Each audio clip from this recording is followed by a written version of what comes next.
আল্লাহর প্রতি পূর্ণ ভরসা রাখতে হবে ইব্রাহিম আলাইহিস সালামের মতো, হাসবি আল্লাহ ওয়া নি'মাল ওয়াকিল, কোনো সমস্যা নেই, আল্লাহ আমার সাথে আছেন, তিনি আমাকে পথ দেখাবেন ইনশাআল্লাহ। মুসা আলাইহিস সালামের মতো, কাল্লা ইন্না রাব্বি মাইয়া সায়াহদিন, তার বাহিনী বলছে, মানে বনু ইসরাইল বলছে, পিছনে ফিরআউনের বাহিনী, সামনে লোহিত সাগর, ইন্না লামুদরাকুন, আমরা ধরা পড়ে গেলাম। তার মুসা আলাইহিস সালাম বলেন, কাল্লা, কখনো নয়। ওই রকম সিচুয়েশনে তিনি বলছেন, কাল্লা, কখনো নয়, ইন্না রাব্বি মাইয়া সায়াহদিন, আমার রব আমার সাথে আছেন, তিনি আমাকে পথ দেখাবেন ইনশাআল্লাহ। সেম কথা বলেছেন আমাদের প্রিয় নবী হযরত মুহাম্মদ সাল্লাল্লাহু আলাইহি ওয়াসাল্লাম গারে সওরে। আবু বকর সিদ্দিক বলছেন, উপর থেকে তারা আমাদেরকে দেখে ফেলবে, তিনি বলছেন, না, লা তাহজান, তুমি দুশ্চিন্তা করো না, ইন্নাল্লাহা মা'ানা, আল্লাহ আমাদের সাথে আছে। এই তাওয়াক্কুল, আল্লাহর প্রতি পূর্ণ তাওয়াক্কুল যার থাকবে, ইন্নাল্লাহা ইউহিব্বুল মুতাওয়াক্কিলিন, আল্লাহ পাক এই তাওয়াক্কুলকারীদেরকে আল্লাহ পাক ভালো রাখেন। ফালিয়াতাওয়াক্কালিল মুতাওয়াক্কিলুন, আল্লাহর প্রতি ভরসাকারীরা যেন আল্লাহর প্রতিই ভরসা রাখে। আমরা সবাই আল্লাহর প্রতি পূর্ণ আস্থা রাখবো ইনশাআল্লাহ, সব ঠিক হয়ে যাবে ইনশাআল্লাহ। শুধু আমাদেরকে আমাদের ঈমান, আমল, আকীদা, আমাদের মুজাহাদা, ইউনিটি, এই জায়গাগুলো ঠিক করতে হবে, পারবো না ইনশাআল্লাহ। আল্লাহ পাক আপনাদের সবাইকে কবুল করুন, আমিন। এরপর তিনি বলেছেন দলীয় সাম্প্রদায়িকতা পরিহার করতে। এটা কেমন না যে ধর্মীয় কিছু বিভাজন আছে, একবার এক দলে ঢুকে গেছেন, অন্য ভাইকে আর ভাই মনে হয় না, সালাম দেওয়ার সময় খুঁজে খুঁজে সালাম দেয় যে ও আমার গ্রুপের কিনা, অন্য গ্রুপের হলে সালাম দেয় না।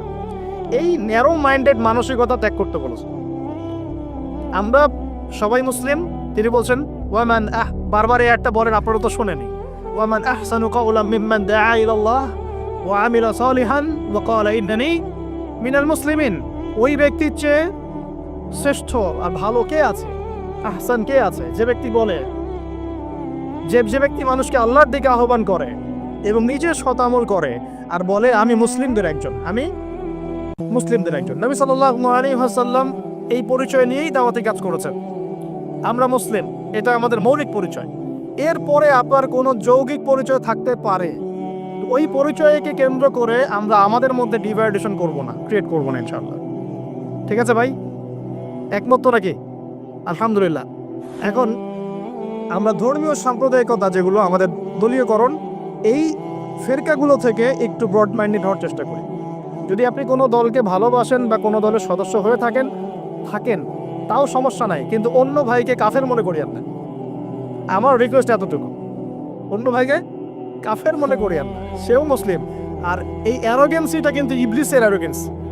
ইবলিস বলেছিল না, জানা খায়রুম মিন, আমি তো তার চেয়ে উত্তম, খালাকতানি মিন নার, আমাকে আল্লাহ আপনি সৃষ্টি করেছেন আগুন দিয়ে, ওয়া খালাকতাহু মিন তিন, আদমকে সৃষ্টি করেছেন মাটি দিয়ে, আমি কেন ওকে সিজদা করতে যাব? এই যে এটাকে কি বলে, অ্যারোগেন্সি, অহংকার, উদ্ধত আচরণ, এই আচরণের কারণেই তো সে শয়তান হয়ে গেল। অতএব আমরা নিজেদেরকে অন্য থেকে সুপিরিয়র না ভাবি। আমি যে বড় বড় কথা বলছি, এর চেয়ে ওই ভাইয়ের আমল বেশি হতে পারে, ওই ভাইয়ের চেয়ে এই ভাইয়ের আমল বেশি হতে পারে, কে জানে কার আমল নামায় কত নেকি আছে আর কোন আমল আল্লাহর কাছে কবুল হবে, এটা তো আল্লাহই ভালো জানে।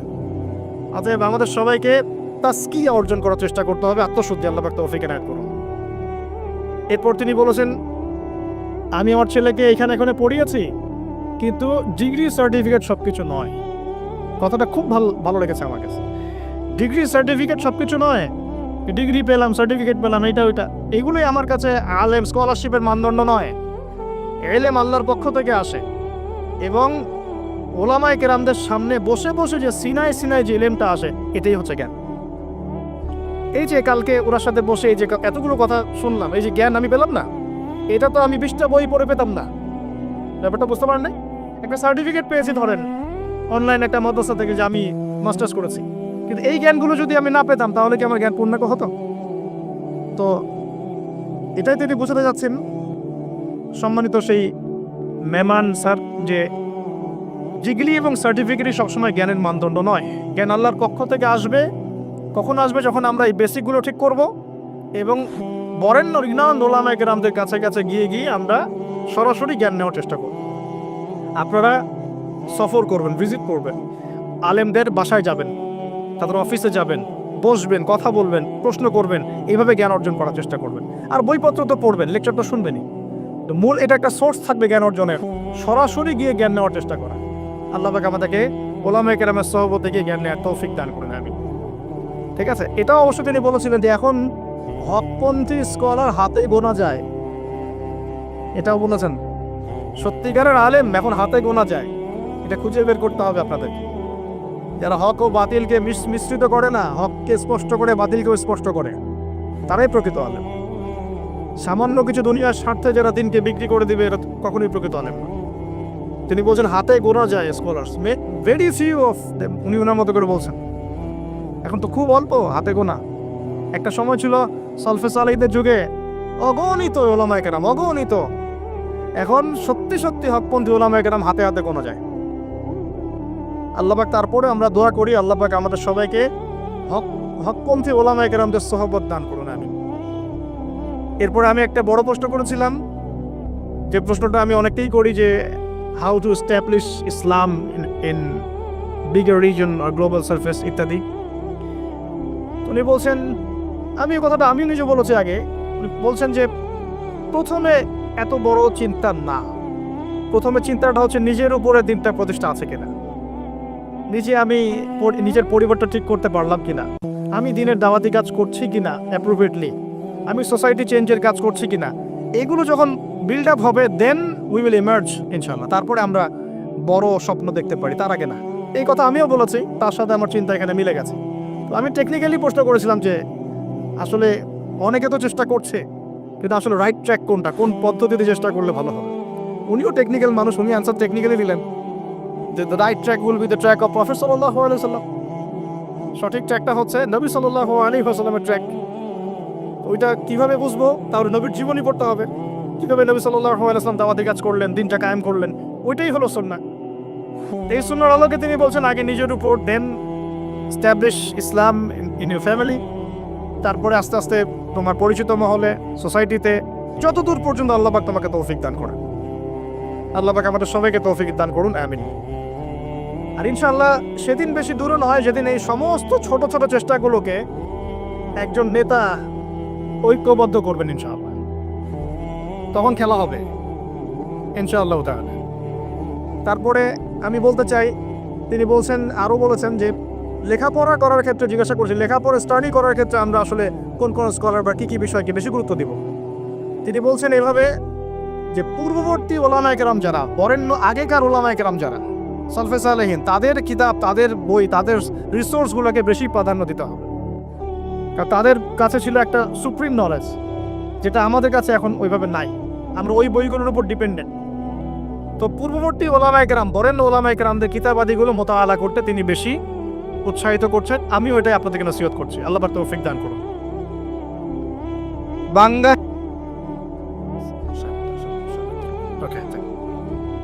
আমি শেষ করছি 10 মিনিটের মধ্যে ইনশাল্লাহ।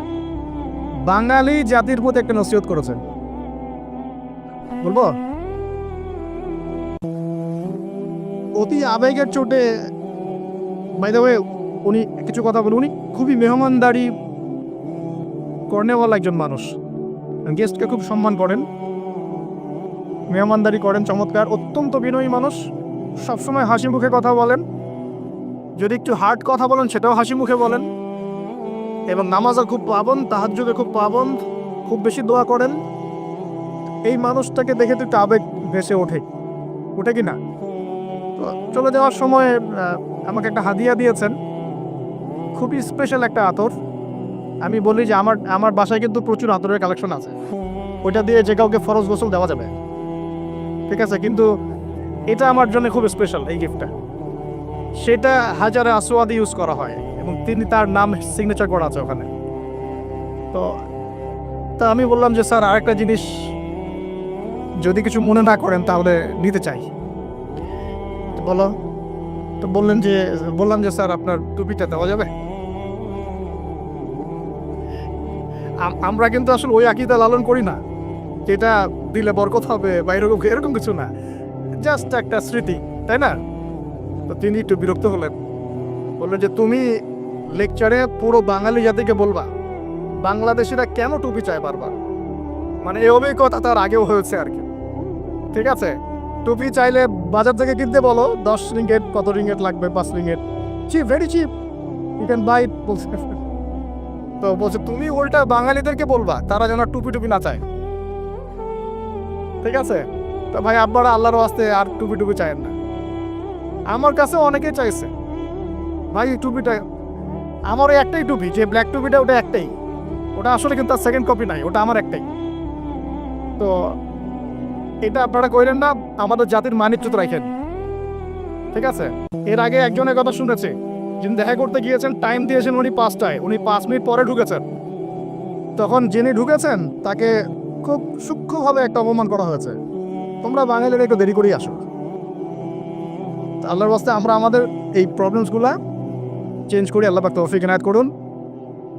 আর সবশেষ তিনি বললেন যে আমার পরিবারের মহিলারাও দাওয়াতি কাজ করে, মাশাআল্লাহ। তা আমরা আমাদের দিনী বোনদেরকে এখানে যারা আছেন উৎসাহিত করব যে আপনারা আপনাদের পরিবারের অনেক বড় দায়িত্বশীল, এবং সত্যি কথা বলতে মা যদি ভালো হয় সন্তান ভালো হবে। এখন আমাদের প্রত্যেক পরিবারের পিতাকে হতে হবে ইব্রাহিমের মতো আলাইহিস সালাম, প্রত্যেক পরিবারের সন্তানরা হবে ইসমাইলের মতো আলাইহিস সালাম, এবং আমাদের মা বোন থেকে হতে হবে হাজারা এবং সারা আলাইহিম আসসালামের মতো। যদি হাজারা আলাইহিস সালামের মতো মা না হয় পরিবারে, তাহলে ইসমাইলের মতো সন্তান জন্ম হবে না।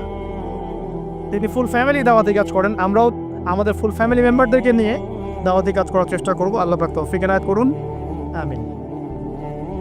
আর তিনি বলেছেন যে আমরা এখন খুব রেস্ট ফ্রিও জাতি হয়ে যাচ্ছি, আমাদের নামাজের সময় ঘুমের সময় থেকে বেশি হওয়া উচিত, আমাদের নামাজের সময়টা ঘুমের সময় থেকে বেশি হওয়া উচিত, এবং দাওয়ার ক্ষেত্রে আমাদেরকে অবশ্যই অমুসলিমদের মাঝে বেশি বেশি দাওয়াতি কাজ করা উচিত। আল্লাহ পাক আমাদেরকে তৌফিক দান করুন। এবং মুসলিমদের মধ্যে ইসলাহ এবং সংশোধনের কাজ করা উচিত, সবসময় দলিল প্রমাণ ভিত্তিক দাওয়াতি কাজ করা উচিত, এবং যে কথার প্রেক্ষিতে কোনো দলিল পাওয়া যাবে না সেটাকে দেয়ালে ছুঁড়ে ফেলে দেওয়া উচিত। এছাড়া আরও অনেক গল্প হয়েছে, সেগুলো আমি পাবলিকলি আর আলোচনা করছি না। আমরা এই সংক্ষিপ্ত সময়ের মধ্যে অনেক বিষয় উঠে আসলো। সর্বপ্রথম যে বিষয়টা আমরা ফোকাস করব, আল্লাহ পাকের জন্যে আমরা আমাদের দুনিয়া এবং আখিরাতে সব কাজ করবো ইনশাআল্লাহ, প্রতিটা কাজের ইখলাস ঠিক করবো ইনশাআল্লাহ। এরপরে আমরা সবাই 5 ওয়াক্ত নামাজি হয়ে যাবো ইনশাআল্লাহ। নামাজের ব্যাপারে খুব কঠোর থাকার চেষ্টা করবো ইনশাআল্লাহ। প্রতিটা কাজ সুন্নাহ মাফিক করার চেষ্টা করবো ইনশাআল্লাহ তাআলা।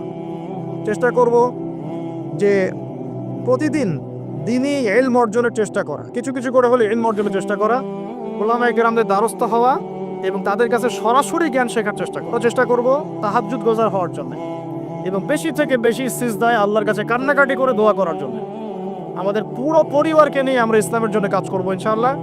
সন্তানদেরকে মানুষ করব ইনশাআল্লাহ, এমনভাবে মানুষ করব যাতে ওরা আগামী দিনে আল্লাহর জমিনে আল্লাহর দিন প্রতিষ্ঠা করতে পারে, ওদের হাতে যেন ইসলামী খেলাফাত পতাকা উঠে ইনশাআল্লাহু আযজা ওয়া জাল। এবং সাম্প্রদায়িক হব না, ভেদাভেদে যাব না, বিভক্তির দিকে যাব না, আমরা একটা ঐক্যবদ্ধ প্ল্যাটফর্ম ক্রিয়েট করার চেষ্টা করবো ইনশাআল্লাহ। আল্লাহ পাক আমাদের সবাইকে কবুল করুন। আল্লাহ রাব্বুল আলামিন আজকের এই মাহফিলে যারা উপস্থিত আছেন, আল্লাহ পাক সকলের গুনাহগুলো মাফ করুন। আল্লাহ পাক আমাদের যে ভাইরা অক্লান্ত পরিশ্রম করে আজকের এই মাহফিলটা অ্যারেঞ্জ করেছেন, সকলের নেক হায়াতকে আল্লাহ পাক বৃদ্ধি করুন। খাস করে আমাদের অডিয়েন্সের মধ্যে ইয়াং জেনারেশন যারা আছেন, আমাদের যুবক যুবতী ভাই ও বোনেরা, সবাইকে আল্লাহ পাক দ্বীনের গভীর জ্ঞান অর্জনের তৌফিক দান করুন, সেই জ্ঞানকে কাজে লাগিয়ে আমল করার তৌফিক দান করুন, এবং খুসুসি আমল বাড়িয়ে দিন, গোপন আমল বাড়িয়ে দিন, এবং উম্মাহকে ঐক্যবদ্ধ করার তৌফিক দান করুন। এই যৌবন কালটাকে আল্লাহর জন্য বিলিয়ে দেওয়ার তৌফিক দান করুন। আল্লাহ সুবহানাহু ওয়া তাআলা আগামী দিনে দ্বীন ইসলামের বিজয়ে আমাদের সবাইকে জান মাল সময় শ্রম ব্যয় করে দাওয়াত এবং জিহাদ করার তৌফিক দান করুন। আমি প্রতিটি দ্বীনি কাজের পিছনে শুধুমাত্র আল্লাহর সন্তুষ্টি উদ্দেশ্য থাকতে হবে। প্রত্যেকটা দ্বীনি কাজের পেছনে উদ্দেশ্য থাকবে শুধুমাত্র আল্লাহর সন্তুষ্টি অর্জন করা। তাই আমরা বলতে পারি আমাদের দ্বীনি কাজের যত প্রেক্ষাপট আছে, যত ক্ষেত্র আছে, এর সব কিছুর ইখলাস ঠিক থাকতে হবে। আল ইখলাস লিল্লাহ, এটা হচ্ছে সবচেয়ে প্রথম কথা। এখন আমি একটু ব্যাখ্যা করি আপনাদের সামনে ইখলাস কি।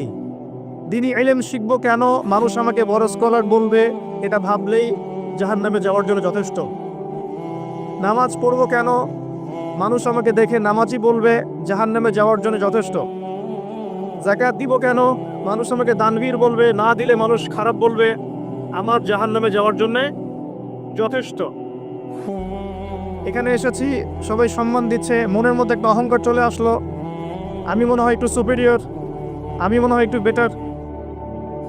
যথেষ্ট জাহান্নামে যাওয়ার জন্যে?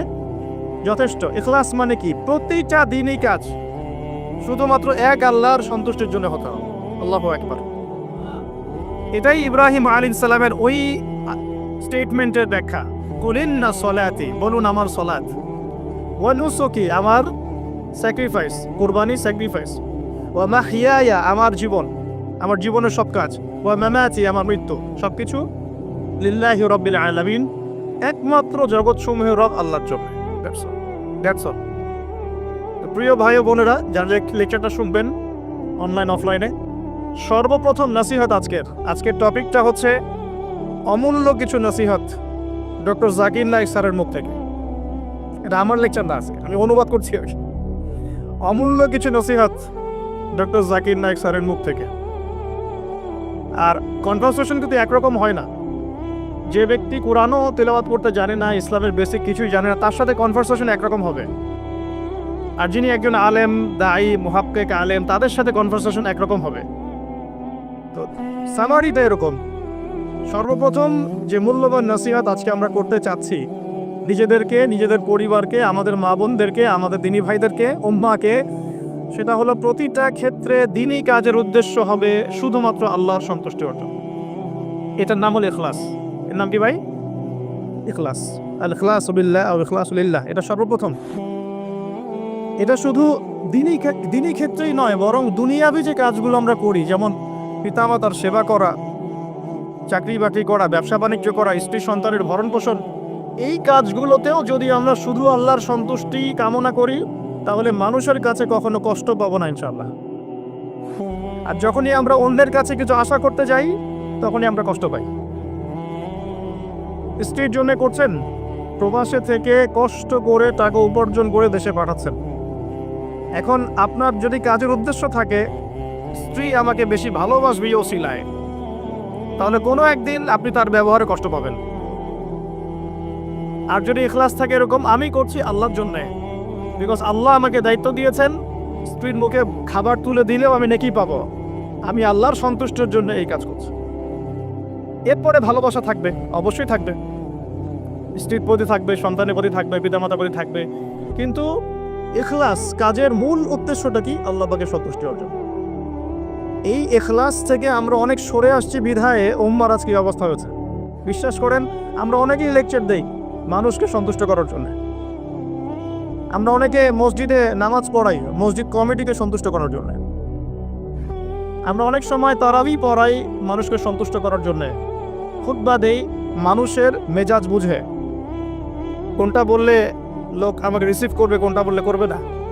নামাজের কথা বলা যাবে ভাই, সুদের কথা বলা যাবে না, খুব সতর্ক। এই যে এগুলো ইখলাসের খেলাফ। বই লিখছি, মানুষ আমাকে চিনবে, জানবে, আমারও দু চারটা বই থাক। ইখলাস। লেকচার দিচ্ছি, সংগঠন করছেন, অ্যাসোসিয়েশন, দিলি দাওয়াতি কাজ, সাদাকা, ইখলাস। মানে আমার প্রতিটা কাজের উদ্দেশ্য একটাই, মানুষ আমাকে ভালো বলুক আর খারাপ বলুক, আমাকে হকটাই বলতে হবে আল্লাহর জন্য।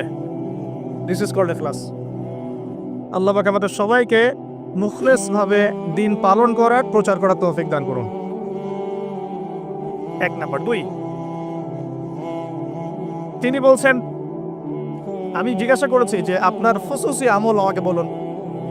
এই কথাটা আমি অন্যান্য অনেক আলেমকেই বলেছি জীবনে, যত বড় বড় ওলামা কেরামের সাথে আমার দেখা সাক্ষাৎ হয়েছে, আমি এই প্রশ্নটা করি, কারণ আমি বিশ্বাস করি প্রত্যেকটা মানুষের কিছু খুসুসি আমল থাকে। কেউ রোজা রাখে অনেক বেশি, কেউ নামাজ পড়ে অনেক বেশি, কেউ তেলাওয়াত করে অনেক বেশি, কেউ জিকির করে অনেক বেশি, কেউ পড়াশোনা করে অনেক বেশি। খুসুসি আমল যেটা আল্লাহ রাব্বুল আলামিনের কাছে পৌঁছে যায়, এর ওসিলায় আল্লাহ পাক তাকে মর্যাদা দান করেন। খুসুসি আমল আছে কেন? আমাদের নবী সাল্লাল্লাহু আলাইহি ওয়াসাল্লামের খুসুসি আমল বলুন দেখি। রাতের তাহাজ্জুদ। সবাই ঘুমিয়ে পড়লে নবী সাল্লাল্লাহু আলাইহি ওয়াসাল্লাম জেগে থাকতেন, পা মোবারক ফুলে যাইতো, দাঁড়িয়ে থাকতেন, লম্বা কেরাতে নামাজ পড়তেন। খুসুসি আমল। দাউদ আলাইহিস সালামের খুসুসি আমল ছিল রোজা রাখতেন, একদিন পর পর, খুসুসি আমল।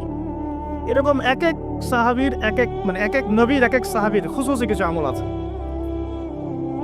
আবু বকর রাদিয়াল্লাহু আনহুর খুসুসি আমল কয়জন জানেন? ফজরের নামাজ পড়ে তিনি দূরে কোথাও চলে যেতেন।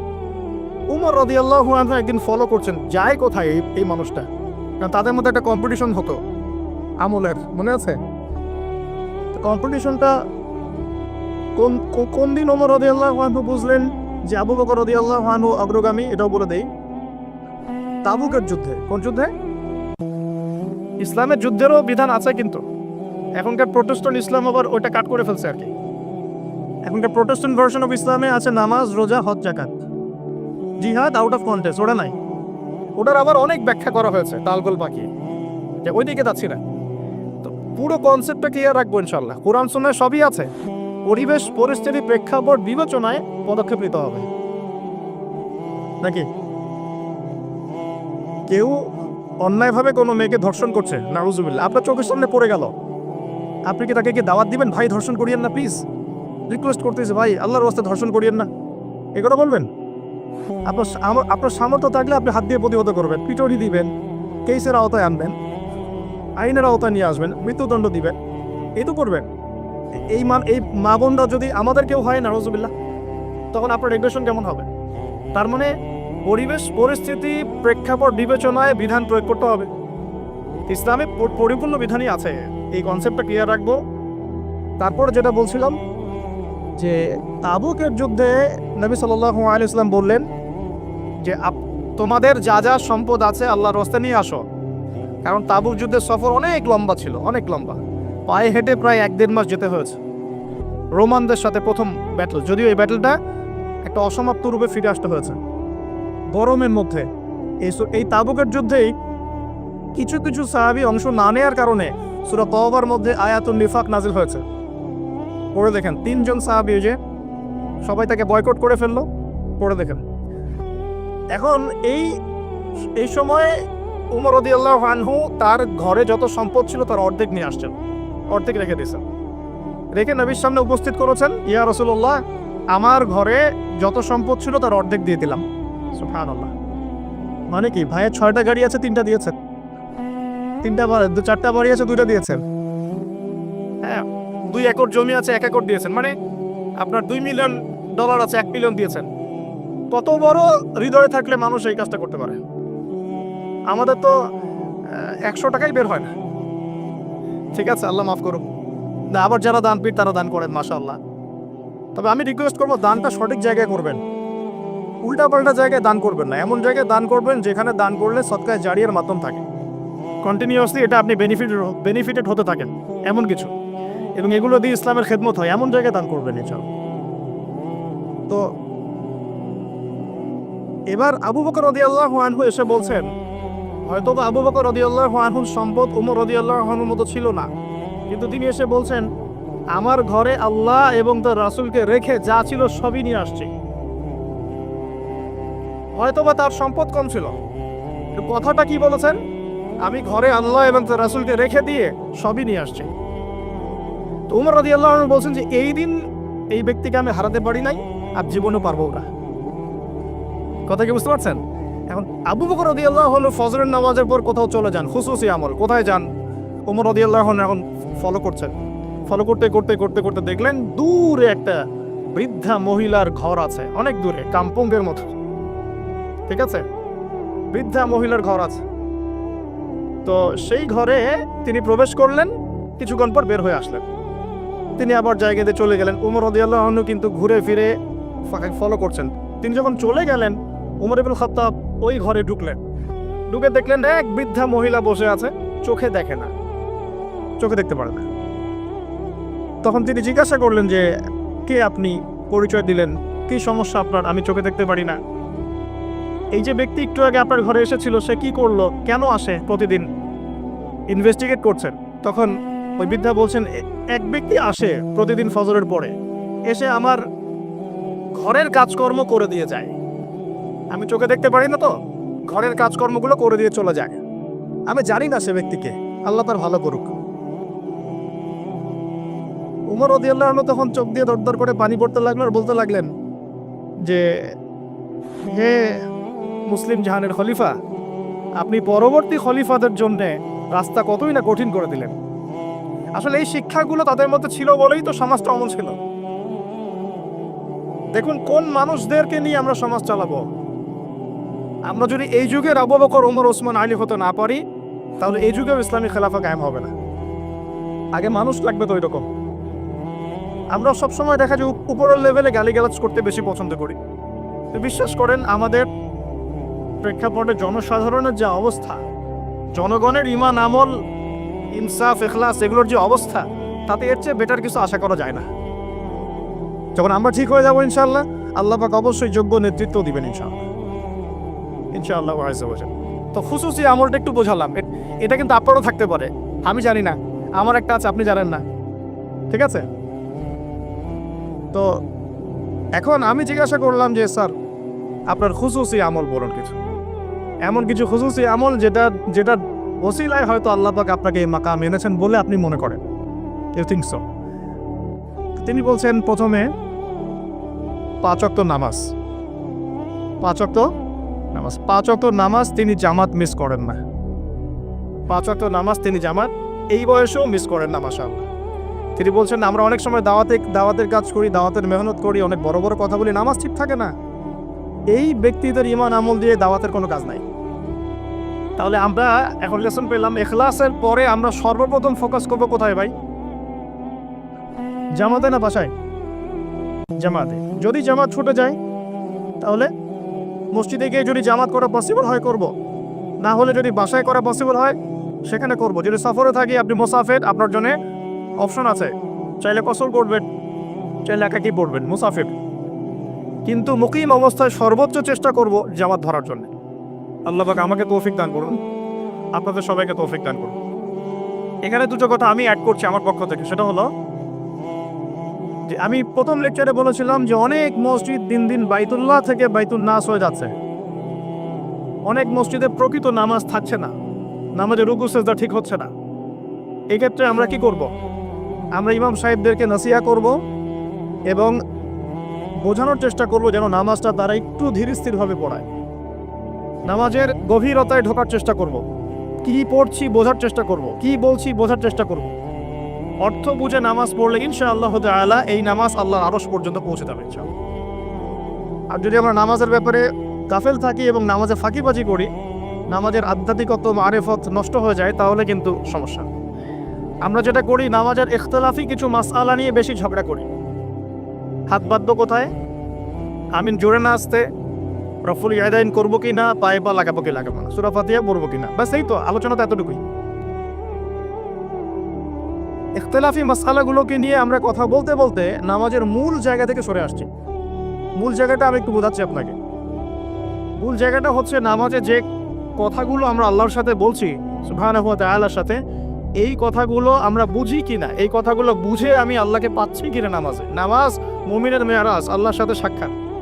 কখনো কি নামাজ পড়ার পরে এই ফিলিংসটা আসছে কিনা যে আমি আল্লাহর সাথে কথা বললাম? সুবহানাল্লাহ। এখানে পরিশুদ্ধভাবে নামাজ পড়ার জন্যে অবশ্যই নামাজের অর্থ বুঝতে হবে, ধীর স্থিরতা বজায় রাখতে হবে এবং তারতিলের সাথে সময় দিয়ে দিয়ে কাজ করতে হবে। তাড়াহুড়ার কোনো প্রয়োজন নাই। ইনশাআল্লাহ দেখবেন আল্লাহর পক্ষ থেকে আল্লাহর নূর আসবে ইনশাআল্লাহ। এই নামাজেই দোয়া কবুল হবে ইনশাআল্লাহ। আল্লাহ পাক আমাদেরকে পরিপূর্ণ নামাজি হওয়ার তৌফিক দান করুন। এরপরে তিনি বলেছেন সেটা হলো তাহাজ্জুদের সালাতের কথা। কিসের কথা? তাহাজ্জুদের সালাতকে উনি অনেক বেশি গুরুত্ব দেন এবং আমাদেরকে নসিহত করেছেন আমরা যারা তাহাজ্জুদের নামাজকে গুরুত্ব দেই। এই সময় আল্লাহ রাব্বুল আলামিন প্রথম আসমানে নেমে আসেন এবং বান্দাকে আহ্বান করতে থাকেন, কে আছো আমার কাছে কিছু চাইবে, আমি তোমাকে তাই দিব। কে আছো আমাকে ডাকবে, আমি তোমার ডাকে সাড়া দিব। কে আছো আমার কাছে ইস্তেগফার করবে, আমি তোমাকে ক্ষমা করে দিব। এভাবে আল্লাহ রাব্বুল আলামিন ফজর পর্যন্ত বলতে থাকেন। অথচ আমরা এখন ঘুমাই রাত 2টায় 3টায়। আল্লাহ আমাকে মাফ করুন, আপনাদেরকে মাফ করুন। এবং রাসূল সাল্লাল্লাহু আলাইহি ওয়াসাল্লামের মতো রাত্রি যাপন করা তৌফিক দান করুন। তো এটার নবী সাল্লাল্লাহু আলাইহি ওয়াসাল্লাম 2 করে পড়তেন, 2 রাকাত, তারপর 2 রাকাত, তারপর 2 রাকাত, তারপর 2 রাকাত, শেষে বেতর, মোট 11 রাকাত। আমরা চেষ্টা করব যদি ছোট সূরা জানি সূরাগুলোকে বারবার রিপিট করার। যদি বড় সূরা কেরাতে পড়তে পারি মাশাআল্লাহ আরো ভালো। রুকুটাকে লম্বা করার, সেজদাকে লম্বা করার, এবং সিজদায় গিয়ে বেশি বেশি দোয়া করার। যেহেতু তাহাজ্জুদ একটা নফল সালাত, আপনি যদি আরবি দিয়ে দোয়া করতে নাও জানেন, তাহাজ্জুদে আপনি বাংলাতেও দোয়া করতে পারবেন ইনশাআল্লাহ। ইনশাআল্লাহ কোনো সমস্যা নেই। কিন্তু অ্যাটলিস্ট আপনি দোয়া করার চর্চা শুরু করুন, আল্লাহর কাছে সেজদায় পড়ে কান্নাকাটি করার অভ্যাস তৈরি করি। আল্লাহ তৌফিক দান করুন। এই সময় বেশি বেশি দোয়া করতে হবে। আমি এই কথাটা শুধু তার কাছেই প্রথম শুনিনি, এর আগে আরো অনেক বড় বড় আলেমরা এই কথাটাই বলেছেন যে তাহাজ্জুদ গোজার হতে হবে। আল্লাহ পাক আমাকে তাহাজ্জুদ গোজার হওয়ার তৌফিক এনায়েত করুন, আপনাদের সবাইকে তৌফিক দান। পয়েন্টস একটু বেশি, এই জন্য আমি শর্ট করছি, কারণ একটা পয়েন্টসে অনেক লম্বা কথা বলা যায়, অনেকগুলো পয়েন্টস আছে। এরপরে তিনি যেটা বলেছেন সেটা হলো প্রতিটা কাজে সুন্নাতকে অনুসরণ করা। প্রতিটা কাজে সুন্নাতকে অনুসরণ করা। ঘুমাবো, সুন্নত নাই?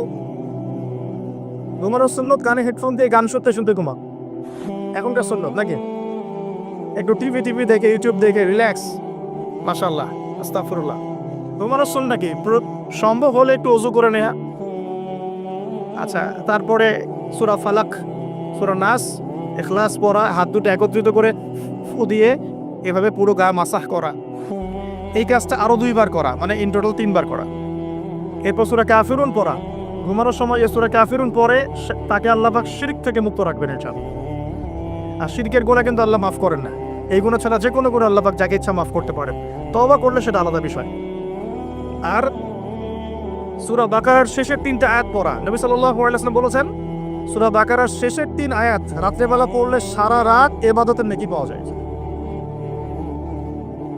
এখানে একটা কথা বলে নিই, যদি ঘুমাতে একটু দেরিও হয়ে যায়, 12টা বেজে গেছে মনে করেন, ওযু করে 2 রাকাত নামাজ পড়ে ঘুমিয়ে যান, ইনশাআল্লাহ আপনি রাতের বেলা দাঁড়িয়ে থাকার নেকিটা পাবেন, কিয়ামুল লাইলের নেকি পাবেন ইনশাআল্লাহ। জরুরি না যে একদম আপনাকে প্রথমে ঘুমিয়ে শেষে উঠে আবার এই প্র্যাকটিসটা প্রতিদিন করতে হবে। অনেকে হয়তো পারবে না, অনেকে জব করে, অনেক সমস্যা থাকতে পারে, অনেকে রাত্রে কাজ করে। তো দেরি হয়ে গেলে ঘুমানোর ক্ষেত্রে অ্যাটলিস্ট 2-4 রাকাত নামাজ পড়ে তারপর ঘুমিয়ে যান। পারলে আপনার স্ত্রীকে পিছনে নেন, আপনার বাচ্চাকে ডান পাশে নেন, যে জেগে আছে ওই ভাইকে পিছনে নেন, জামাত হয়ে যাবে। এই চর্চাগুলো না হলে আসলে সমাজ পরিবর্তন হবে না, পরিবারই পরিবর্তন হবে না, সমাজ তো পরের কথা। আর আমল এভাবে না বাড়ালে আমরা এই যুগের আবু বকর ওমর হতে পারবো না। আর এই যুগের আবু বকর ওমর হতে না পারলে আমাদের হাতে ইসলামের খেলাফা আসবে না। আমাদের টার্গেট খেলাফা, ওইটা টার্গেট, কিন্তু ওই জায়গায় না যাওয়া পর্যন্ত মুসলিম উম্মার কোনো শান্তি নাই। ওই জায়গায় না যাওয়া পর্যন্ত আমরা সারা বিশ্বে মার খেতেই থাকবো। ওই জায়গায় যখন মুসলিমরা ছিল তখন কেউ আমাদের দিকে চোখ তুলতে পারতো না, কোনো মুসলিম বোনের দিকে খারাপ নজরে তাকাতে পারতো না। আজকে কারাগারের পর কারাগার ভরে ফেলছে মুসলিম মেয়েদেরকে দিয়ে। মিডল ইস্টের খবর জানেন, ইয়েমেনের খবর রাখেন, সিরিয়ার খবর রাখেন, প্যালেস্টাইনের খবর রাখেন, সবাই জানে, ওপেন সিক্রেট, এগুলো তো নতুন করে বলার কিছু নাই। ওই জায়গা থেকে আমরা সরে আসছি বিধায় আমাদের উপর থেকে ওই কর্তৃত্বটা আল্লাহ পাক নিয়ে নিয়েছেন। এটা আমাদের উপর আযাব বলা যায়, পরীক্ষা, আযাব। তো এই আমলগুলো বাড়াতে হবে, আল্লাহ পাক তৌফিক দান করুন। এবং দোয়া, এখন এই সময় প্রচুর দোয়া করতে হবে, এবং দোয়ার মধ্যে নিজের ব্যক্তি, নিজের পরিবার, নিজের সুস্বাস্থ্য, নিজের এলেম, নিজের হালাল রিজিক, হ্যাঁ, নেক আমলের তৌফিক, জীবনের লক্ষ্যগুলোর তৌফিক, পরিবারের শান্তি, উম্মার জন্য দোয়া, নির্যাতিত মুসলিম ভাই বোনদের জন্য দোয়া, হ্যাঁ, ওলামায়ে কেরাম যারা মাজলুম তাদের জন্য দোয়া। এই দোয়াগুলো থাকবে ইনশাআল্লাহ। আল্লাহ পাক আমাদেরকে বেশি বেশি দোয়া করার তৌফিক দান করুন, এবং আমাদের দোয়াগুলো আল্লাহ পাক কবুল করে নেন। তো এই তাহাজ্জুদ সম্পর্কে সংক্ষিপ্ত কিছু কথা বলার পরে বলছিলাম প্রফেটিক লাইফস্টাইল, মানে ঘুমানোর সময় সুন্নাহ, ঘুম থেকে উঠে সুন্নাহ নাই, ঘুম থেকে উঠে সুন্নাহ হোয়াটসঅ্যাপ চেক করা, কি হলো ফোনের মধ্যে নাকি? ঘুম থেকে উঠে সুন্নাহ চোখ একটু ঘষা, 3 বার মুখটা ঘষা, মুখ থেকে ঘুমের ভাব দূর করা। আলহামদুলিল্লাহিল্লাযী আহইয়ানা বা'দা মা আমাতানা ওয়া ইলাইহিন নুশুর। যদি শেষ রাত্রে ওঠেন সূরা আলী ইমরানের শেষের 10 আয়াত পড়া, এটাও সুন্নাহ। তারপরে ইস্তিনজা যাই আমরা, ইস্তিনজায় গিয়ে আগে 2 হাত কবজি পর্যন্ত ধুয়ে ফেলতে হয়, নাকে 3 বার পানি দিতে হয়, কারণ শয়তান নাকের ভিতর রাত কাটায়। এটা আমরা দেখতে পারি না, শয়তান এবং জিন শয়তান অনেক কিছু করে আমাদের সাথে। তারা আমাদেরকে বদনজর দেয়, তারা আমাদেরকে দেখে, আমাদেরকে ওয়াসওয়াসা দেয়, অনেক কিছু করে, আমরা বুঝতে পারি না। আল্লাহ পাকের ফেরেশতারা আল্লাহ পাক যদি ফেরেশতাদের মাধ্যমে এই নিরাপত্তা না দিতেন আমাদেরকে জিনরা উড়িয়ে নিয়ে চলে যেত। হ্যাঁ, এর এত দুষ্ট প্রকৃতির মানুষ সৃষ্টি মাখলুক। এর মধ্যে ভালো মন্দ আছে, খারাপদের কথা বলছে। তো ওয়াশরুমে যখন ঢুকছেন ওখানেও কিন্তু শয়তান আছে।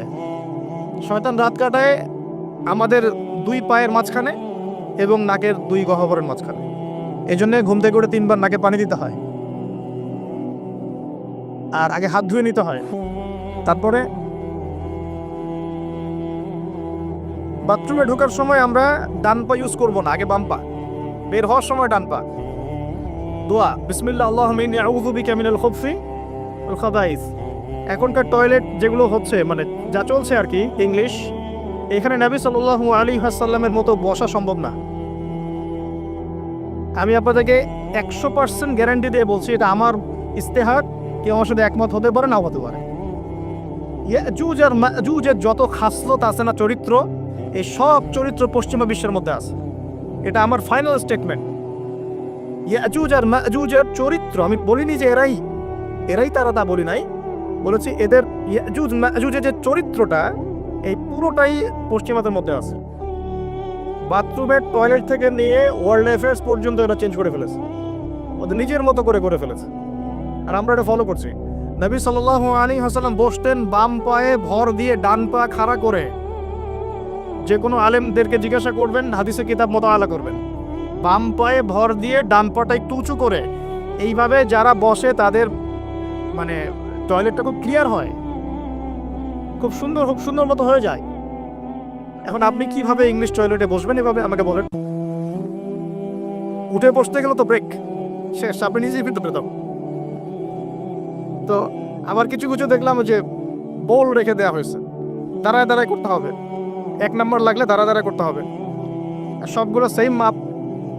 আর মানুষ কেউ লম্বা কেউ খাটো, আর কারো যদি সেম না হয় তাহলে কি করবে? এটা একটা বিষয়। তো আল্লাহ মাফ করুক। দেখেন, প্রতিটা জায়গাতেই সুন্নতের খেলাফ কাজ হচ্ছে। আর এখানে কিভাবে আমি তো মাঝে এগুলো ইউজ করতে বাধ্য হই, আর মনে গালি দিই ওদেরকে, মনে গালি দিই। গায়রিল মাগদুবি আলাইহিম ওয়ালাদ-দাল্লিন, গায়রিল মাগদুবি আলাইহিম ওয়ালাদ-দাল্লিন। মাগদুব আর দাল্লিন সব জায়গায় ফিতনা সৃষ্টি করে দিয়েছে। এগুলোতে যে পরিমাণ পানি অপচয় হয়, আপনি শাওয়ার নিচ্ছেন, ছেড়ে দিলেন, বালতির পর বালতি পানি চলে যাচ্ছে শাওয়ার নিতে। নবী সাল্লাল্লাহু আলাইহি ওয়াসাল্লাম পাত্রের মধ্যে পানি নিয়ে শাওয়ার নিতেন, পানির অপচয় হতো না। ইভেন আমরা এখন ওযু করি, আমরা নিজেরাও তো করে ফেলি, ছেড়ে দিলাম, ওযু করতেই আসি, 1 বালতি পানিতে ওযু করে ফেলছি। সব জায়গায় সমস্যা হচ্ছে। তো সুন্নাহ লাইফস্টাইল মানে কি? প্রতিটা সুন্নাহ আমাকে ধরতে হবে, তো বুঝতে হবে। আল্লাহ পাক আমাদেরকে তৌফিক দান করুন। তো দেখেন, ওয়াশরুম নিয়ে আর কি আর বলবো, এটা তো এখন আপনি অ্যাভয়েডও করতে পারবেন না। না হলে আর কি করতে হবে? বাগানে চলে যেতে হবে আপনাকে। আরেক সমস্যা, আস্তাগফিরুল্লাহ। তো কেন বললাম? কারণ আমার একটু আগে ওয়াশরুমে যাওয়ার প্রয়োজন ছিল, আমি চাইতে পারি নাই, কারণ এখানে কোনো বাংলা কিছু পাইলাম না, সব ইংলিশ। আর আমার যে কাপড়, এই কাপড় আমাকে নামাজ পড়তে হবে এখন, মাগরিব এশা। আমি সফরে মুসাফির আছি, কাপড় চেঞ্জ করা তো ইজি না আমার জন্য। এখন ওইখানে কতজন ইউজ করে গিয়েছে, ওইখানে বসার পরে আমার এই কাপড় চোপড় পাক থাকবে কিনা এটা সন্দেহ না? আপনারা তো খুব ভালো করে জানেন কবরের শাস্তি হয় মূলত 2টা কারণে। যত বেশি কবরের শাস্তি হচ্ছে এখন, সব কিন্তু বড় পাপের কারণে হচ্ছে না। 2টা কারণ মেজর। একটা হচ্ছে পেশাবের অপবিত্রতা থেকে পবিত্র না হওয়া, পেশাবের ছিটা ফোটা থেকে পবিত্র না হওয়া। আর একটা হচ্ছে চগলখুরি করা। কি করা? মানে চগলখুরি বুঝতে পারছি কিনা, একজনের কথা আরেকজনের কাছে লাগানো, যেটা গণতান্ত্রিক সুন্নাহ। এটা কিন্তু গণতান্ত্রিক সুন্নাহ, মানে পলিটিক্স আপনাকে করতে হলে এই সুন্নাহই ফলো করতে হবে। এর কথা ওরে বলতে হবে, ওর কথা ওরা বলতে হবে, নাহলে তো পথ থাকবে না। আর পথ তো এখন সব হিরো আলমদের। মাশাআল্লাহ, মাঝে মনটা চায় যে আমরা দাঁড়াই। এরা যদি দাঁড়াইতে পারে তাহলে আমরা পারি না কেন? কি সমস্যা? পড়াশোনা কি করি নাই কিছুই? অ্যাটলিস্ট ওর তো ভালো বুঝবো। সুবহানাল্লাহ। যাই হোক, ওইদিকে না যাই, না হলে আবার কখন গায়েব হয়ে যায় বলা যায় না। ঠিক আছে, আচ্ছা, আস্তাগফিরুল্লাহ।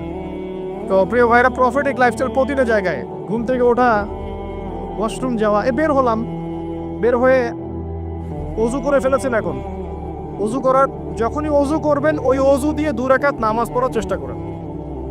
নবীজি যখন জান্নাতে মেরাজের রাতে জান্নাতে গিয়েছেন, নবীজি সাল্লাল্লাহু আলাইহি ওয়াসাল্লাম বলেছেন, আমি যখনই জান্নাত গিয়েছি, মানে আমাকে যখনই জান্নাত দেখানো হয় তখনই আমি বেলাল তোমার পায়ের শব্দ শুনতে পারি। সুবহানাল্লাহ।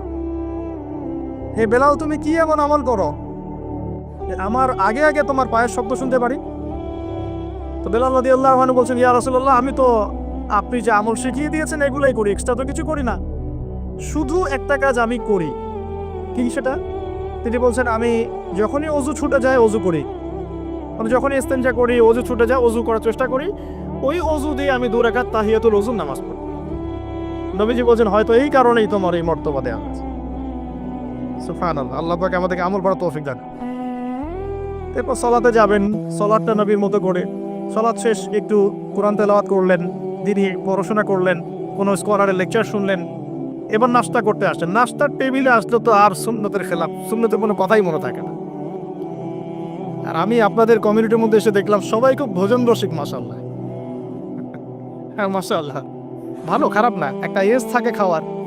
তবে খাওয়ার ক্ষেত্রে এই দুটো হাদিস মাথায় রাখবেন। এক, নবী সাল্লাল্লাহু আলাইহি ওয়াসাল্লাম বলেছেন, একজন মুমিন মানদার এতটুকু খাওয়ার যথেষ্ট যা দিয়ে সে কোমর সোজা করে আল্লাহর ইবাদত করতে পারে। আর এই পুরো ওয়ার্ল্ডটাই এখন এই কয়েকটা জিনিসের উপর টিকে আছে: খাওয়া, ফ্রি সেক্সুয়াল সম্পর্ক, জুলুম, পলিটিক্যাল জুলুম। খাবে, ওপেন সেক্স করবে, মদপান করবে, হ্যাঁ, পরকালে কনসেপ্ট ভুলে এই দুনিয়ার জীবনে যা যা পাওয়া যায়, মদ, ক্যাসিনো, জুয়া, খাওয়া, নারী, আর মুসলিমদেরকে মারোয়ার কাটো। আর শয়তানি একটা শাসন শুরু হয়েছে। তো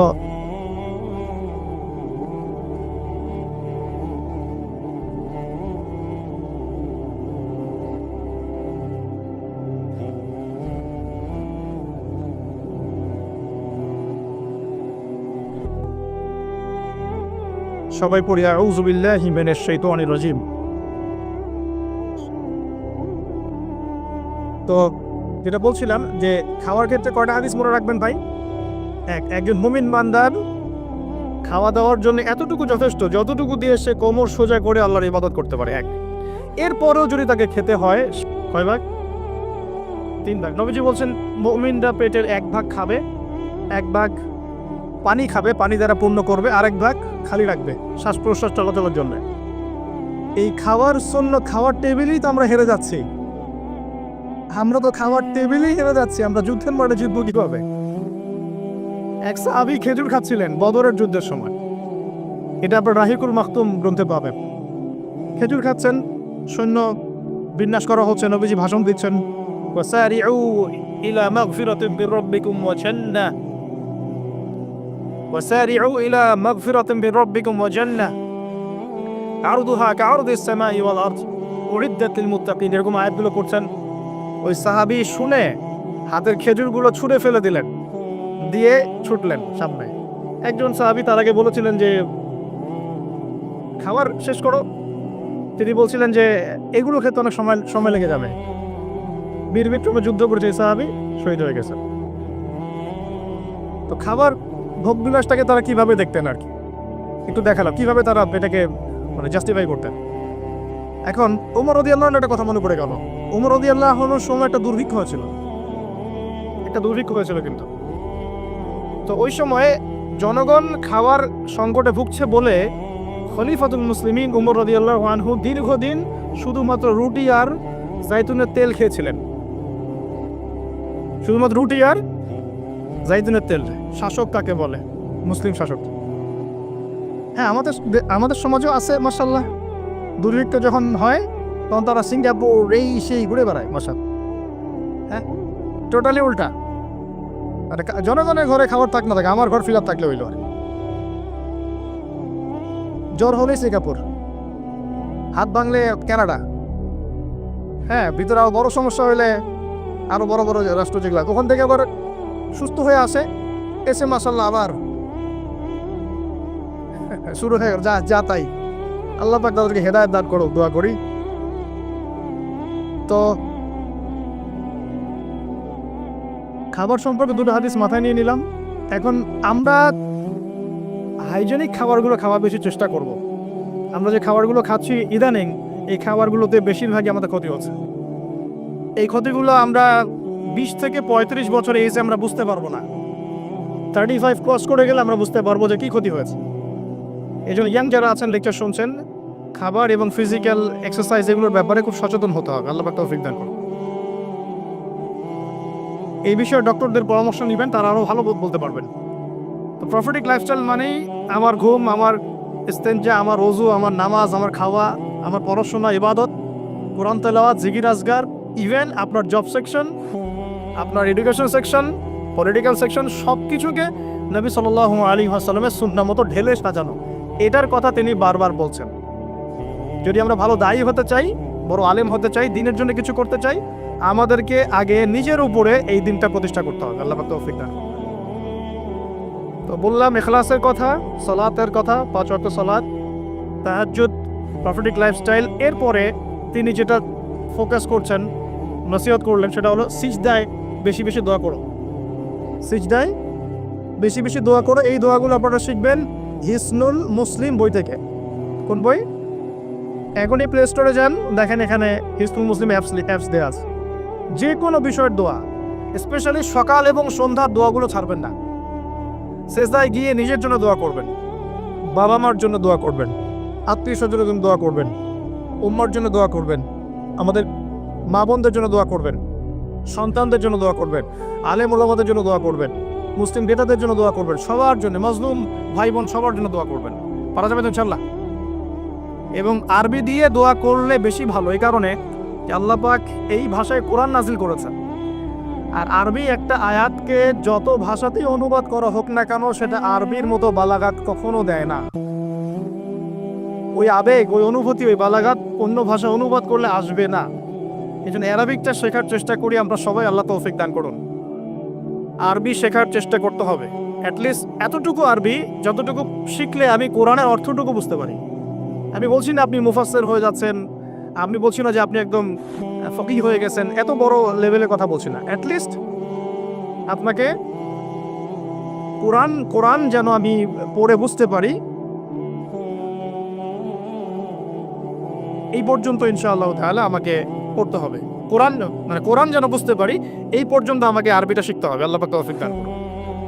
আমি একটা ওয়েবসাইটের নাম বলে দিই। এই ওয়েবসাইট সম্পর্কে স্যারের সাথে কালকে কথা হয়েছে। এটা piece TV Bangla, piece TV Urdu যখন ছিল, পিস টিভি উর্দু সম্বন্ধে এখনও আছে। ওখানে একটা কোর্স চালু ছিল www.understandquranacademy.com, understandquranacademy.com। এখানে ডক্টর আব্দুল আজিজ আব্দুর রহিম নামে একজন ওস্তাদ আছে। তার কোরআন শিক্ষার অনেক ছোট ছোট সুন্দর সুন্দর কোর্স আছে। তেলাওয়াতের 50% অনুবাদের, 70% অনুবাদের, 100% অনুবাদের। এই কোর্সগুলো ফাঁকে ফাঁকে করতে থাকেন। আপনার কাজের ফাঁকে ফাঁকে আধা ঘন্টা 1 ঘন্টায় কোর্সগুলো করতে থাকেন। ইনশাআল্লাহ এখানে একটা অ্যানাউন্সমেন্ট আমিও দিয়ে দিচ্ছি যে মালয়েশিয়া সফরের এই বরকতময় সময়ে আমি এই অ্যানাউন্সমেন্টটাও দিতে খুব আনন্দ ফিল করছি যে ইনশাআল্লাহ আমরা অনলাইনে একটা অনলাইন মাদ্রাসা খুলবো। ইনশাআল্লাহ ইসলামিক অনলাইন মাদ্রাসার মতো একটা অনলাইন মাদ্রাসা খুলব। নাম ফিক্স করেছি আমরা এভাবে, তোহা জিন্নুরাইন ইসলামিক অনলাইন মাদ্রাসা। এখানে আমরা জেনারেল শিক্ষিত ভাই বোনদের জন্য কোর্সের পর কোর্স লঞ্চ করবো ইনশাআল্লাহ। প্রথমে কোরআন শিক্ষার কোর্স, আরবি ভাষা শিক্ষার কোর্স, আরবি ব্যাকরণ শিক্ষার কোর্স, কোরআনের অনুবাদ শিক্ষার কোর্স, হাদিস 100 হাদিস শিখুন, ইসলামের ইতিহাসের উপর কোর্স, ইসলামিক ইকোনমিক্সের উপর কোর্স। এভাবে গ্র্যাজুয়ালি আস্তে আস্তে আস্তে আস্তে লেভেল 1, 2, 3, 4 করতে করতে আমরা 6টা লেভেল পর্যন্ত চিন্তা করেছি।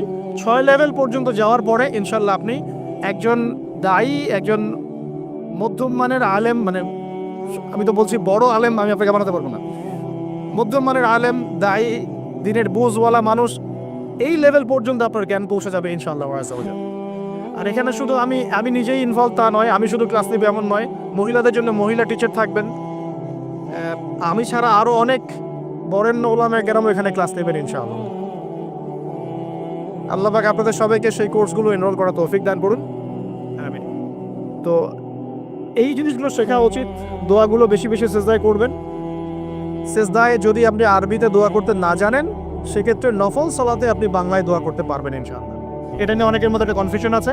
আজকে কনফিউশন ক্লিয়ার করলাম। ফরজ নামাজে বাংলা ভাষা ইউজ করবেন না। নফল সালাতে আপনি সেজদায় যদি আরবি না জানেন বাংলাতে মনের ভাষায় দোয়া করতে পারেন ইনশাআল্লাহ তাআলা, কোনো সমস্যা নেই। আল্লাহ কবুল করার মালিক। কবুলের মালিক কে? আল্লাহ। আল্লাহ পাক সব ভাষার মালিক। ভাষা সব সৃষ্টি করেছেন কে? আল্লাহ পাক।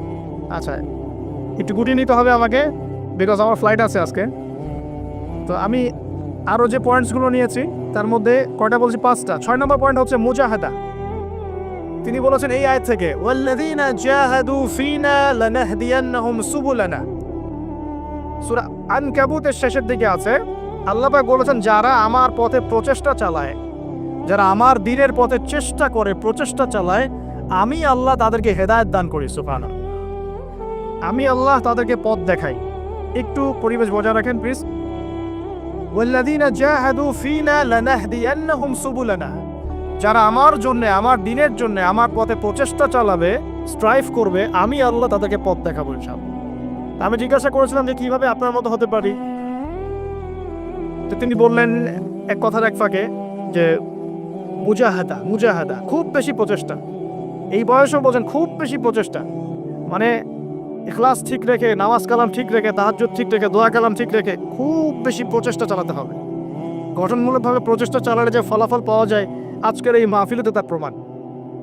আপনারা কি এটা সাকসেস করার জন্য চেষ্টা করেন নাই? কষ্ট করেছেন, শ্রম দিয়েছেন, অর্থ দিয়েছেন, ভলেন্টিয়ার ক্রিয়েট করেছেন, আজকে মাশাআল্লাহ এত সুন্দর একটা পরিবেশ। এভাবে সারা দুনিয়াতে দিন প্রতিষ্ঠা করা সম্ভব হবে ইনশাআল্লাহ, যদি আমরা সবাই যার যার জায়গা থেকে প্রচেষ্টাটা সর্বোচ্চ রাখি এবং ঐক্যবদ্ধ হওয়ার চেষ্টা করি।